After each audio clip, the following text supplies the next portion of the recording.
नमस्कार. नवीन व्हिडिओमध्ये तुम्हा सर्वांचं अगदी मनापासून खूप खूप स्वागत करते. महिला कुठली पण असो त्या पण प्रत्येक महिलेचं एक कॉमन स्वप्न म्हणजे काय की आपला चेहरा सुंदर असावा, गोरा असावा, चेहऱ्यावरती कुठल्याही प्रकारचे डाग धब्बे नसावे किंवा पिंपल्स नसाव्या, वांगाचे डाग देखील नसावे असं प्रत्येकालाच वाटतं. म्हणून आपण त्यासाठी बघा वेगवेगळ्या क्रीम यूज करतो, वेगवेगळ्या पार्लरमध्ये जाऊन औषध वगैरे लावतो, परंतु खूप खर्च करूनही काहीच रिझल्ट आपल्याला बघायला मिळत नाही. जर तुमच्याही सोबत जर असं झालेलं असेल तर एकदा हा व्हिडिओ नक्की बघा, कारण आज आपण अगदी सोप्या पद्धतीने घरगुती पद्धतीने एक रेमेडी तयार करणार आहोत, ज्यामुळे तुमच्या चेहऱ्यावरचे जे काही वांगाचे डाग आहे ते खूप लवकरात लवकर कमी होणार आहे. आणि बघू शकतात मी या ठिकाणी कुठल्याही प्रकारचा मेकअप केलेला नाही आहे. माझ्यासुद्धा चेहऱ्यावरती डिलिव्हरीनंतर खूप जास्त प्रमाणात वांगाचे डाग आले होते. त्यानंतर मी ही रेमेडी ट्राय केली आणि आता चेहरा तुमच्यासमोर आहे, बघू शकतात. वेळ न घालवता सुरुवात करू आपण आपल्या या व्हिडिओला. तर बघा, सर्वात आधी आपल्याला या ठिकाणी घ्यायची आहे एक प्लॅस्टिकची वाटी. त्यानंतर मी या वाटीमध्ये जी मुलतानी माती आहे बघा ती या ठिकाणी टाकलेली आहे. अतिशय सुंदर आणि युजफुल फेस पॅक आपण या ठिकाणी बनवत आहोत. कुठल्याही प्रकारचा जास्त खर्च करण्याची देखील बिलकुल गरज नाही आहे. आता जी मुलतानी माती आहे बघा कुठल्याही दुकानामध्ये तुम्हाला इझिली मिळेल, अगदी कमी प्राईजमध्ये ही असते, जास्त पैसे खर्च करण्याची देखील गरज नाही आहे. तर बघा या ठिकाणी मी मुलतानी माती घेतली आहे. जर तुमच्याकडे नसेलच मुलतानी माती मिळत तर तुम्ही या ठिकाणी जे तांदळाचं पीठ असतं ते सुद्धा तुम्ही वापरू शकतात. आता ह्या मुलतानी मातीमध्ये मी या ठिकाणी जे खोबऱ्याचं तेल असतं ते ॲड केलेलं आहे. खोबऱ्याचं तेल जे आहे अगदी थोडंसं टाकायचं आहे, खूप जास्त तेल टाकायचं नाही आहे. त्यानंतर बघा आपल्याला या ठिकाणी टाकायचं आहे हळद. हळदीमुळे चेहरा जो आहे खूप छान ग्लो येतो, त्यामुळे कमी जास्त प्रमाण तुम्ही तुमच्या अंदाजे जी हळद आहे ती टाकू शकता. जास्त जरी झाली तरी काहीच अडचण नाही आहे, कारण चेहऱ्यासाठी हळद ही खूप उपयुक्तच असते. त्यानंतर बघा हे व्यवस्थित मिक्स करण्यासाठी मी या ठिकाणी दुधाचा वापर करत आहे.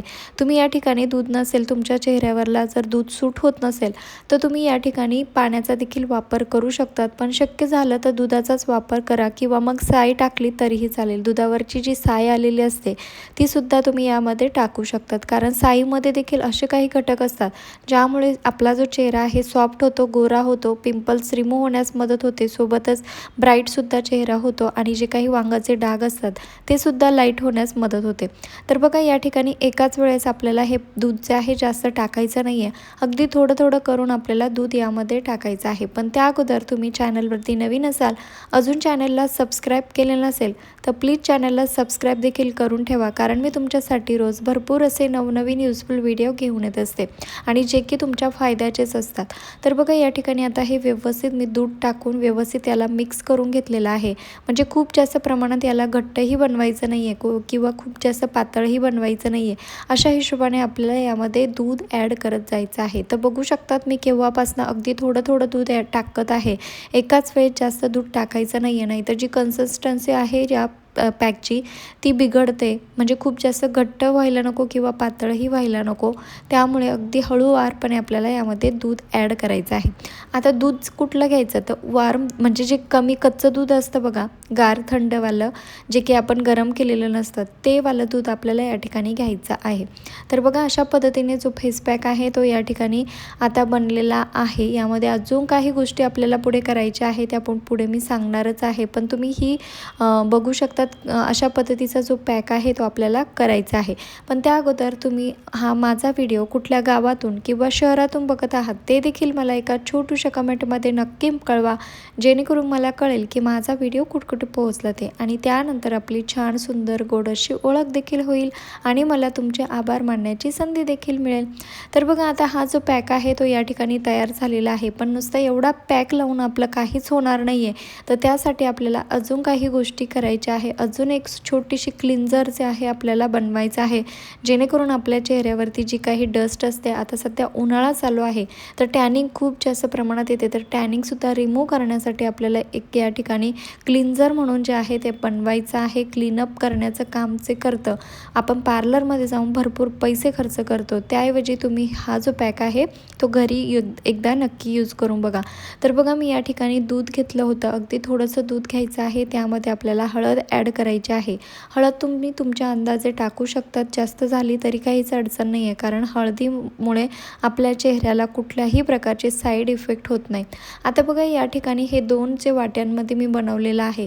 पण तुम्हाला प्रश्न पडला असेल की याचा वापर नेमका कसा करायचा, कधी करायचा किंवा केव्हा करायचा, हे सुद्धा तेवढंच महत्त्वाचं असतं. नुसता फेस पॅक बनवून महत्त्वाचं नाही आहे, तर त्याचा वापर कसा करायचा ते देखील जाणून घेणं तेवढंच महत्त्वाचं असतं. तर बघा मी या ठिकाणी एक कापूस घेतलेला आहे. अगदी छोटासा कापूस आपल्याला या ठिकाणी घ्यायचा आहे.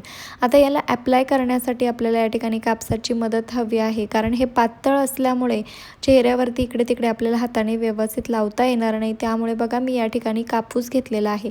आता याचा वापर कसा करायचा, तर बघा सुरुवातीला आपल्याला हे जे काही हळदीचं दूध आपण तयार केलेलं आहे, म्हणजे तुम्ही यामध्ये साईसुद्धा टाकू शकतात. जी दुधावरती व्यवस्थित साय येते तीसुद्धा तुम्ही या ठिकाणी वापरली तरीही चालेल, किंवा मग अशा प्रकारे डायरेक्टली दूधसुद्धा हळदीमध्ये म्हणजे दुधामध्ये हळद जरी टाकली तरीही चालेल. व्यवस्थित आता कापूस घ्यायचा आहे. त्यानंतर बघा चेहऱ्यावरती ॲप्लाय करायचं आहे. खूप जास्त प्रमाणात म्हणजे लावायचं नाही आहे. हाताच्या मदतीने याला व्यवस्थित लावता येणार नाही, म्हणून आपण या ठिकाणी कापसाचा वापर करत आहोत. तर बघा व्यवस्थित आपल्याला चेहऱ्यावरती हे ॲप्लाय करायचं आहे. 5 ते 10 मिनटं व्यवस्थित चेहऱ्याची मसाज याने करून घ्यायची आहे, जेणेकरून जेवढी काही डस्ट असते किंवा मग जेवढं काही टॅनिंग वगैरे असतं ते सुद्धा रिमूव्ह होण्यास हे जे हा जो पहिला जो पॅक आहे तो आपल्याला लावायचा आहे. तर बघा मी या ठिकाणी तुम्हाला हातावरती ट्राय करून दाखवत आहे. आता तुम्हाला वाटत असेल की स्वतः चेहऱ्यावरती लावत नाही आहे, तसं बिलकुल नाही आहे. मी रोजच म्हणजे नेहमीच तुमच्यासोबत चेहऱ्यावरती रेमेडी लावून दाखवते, परंतु आज थोडासा प्रॉब्लेम असल्यामुळे मी या ठिकाणी चेहऱ्यावरती न लावता डिरेक्टली हातावरती तुम्हाला हा जो पॅक आहे तो लावून दाखवत आहे. तर बघा आता 5 ते 10 मिनटं व्यवस्थित आपल्याला या मसाज करायची आहे. 5 ते 10 मिनटानंतर व्यवस्थित एखाद्या कपड्याने याला क्लीन करायचं आहे. चेहरा धुवायचा नाही आहे, फक्त आपल्याला असं पुसून घ्यायचं आहे. नाहीतर तुम्हाला वाटायचं की पाण्याने धुवायचं, तसं बिलकुल करायचं नाही आहे. जे काही आपण मसाज केली ते व्यवस्थित आपल्याला फक्त वरच्यावर अशा पद्धतीने कॉटनच्या मदतीने किंवा मग एखादा कॉटनचा कपडा जर तुमच्याकडे असेल त्याने व्यवस्थित क्लीन करून घ्यायचं आहे. आणि बघा एकाच याच्यामध्ये बघा रिझल्ट थोडा तरी तुम्हाला जाणवत असेलच. अशा पद्धतीने पूर्ण क्लीन करून घ्यायचं आहे. आणि त्यानंतर बघा आपण जो दुसरा पॅक बनवलेला आहे वाटीमधला, तो पॅक आपल्याला यावरती लावायचा आहे. आता हा जो दुसरा पॅक आहे मुलतानी मिट्टीचा, तो सुद्धा आपल्याला 15 ते 20 मिनटं चेहऱ्यावरती लावायचा आहे. आता हे दोघंही पॅक आपल्याला सोबतच अशा पद्धतीने लावायचं आहे, म्हणजे तुम्हाला खूप छान रिझल्ट मिळेल. जर तुम्ही आठवड्यातून 3 वेळा जरी हा पॅक लावला तरीही तुम्हाला खूप छान रिझल्ट बघायला मिळणार आहे. खूप युजफुल रेमेडी आहे. एकदा नक्की वापरून बघा. आणि ज्यांनी कुणी याआधी ही रेमेडी ट्राय केली असेल त्यांनी प्लीज कमेंटमध्ये सुद्धा नक्की कळवा. तुमची कमेंट बघून इतरांचा देखील फायदा होईल. आणि बघू शकतात व्यवस्थित 10 ते 15 मिनटानंतर व्यवस्थित आपल्याला हे स्वच्छ धुवून घ्यायचं आहे. खूप छान रिझल्ट यामुळे मिळतो. तुम्हाला हा व्हिडिओ थोडा जरी युजफुल वाटला असेल, आवडला असेल, तर प्लीज एक छोटंसं लाईक करायला अजिबात विसरू नका. चला भेटूया नेक्स्ट व्हिडिओमध्ये.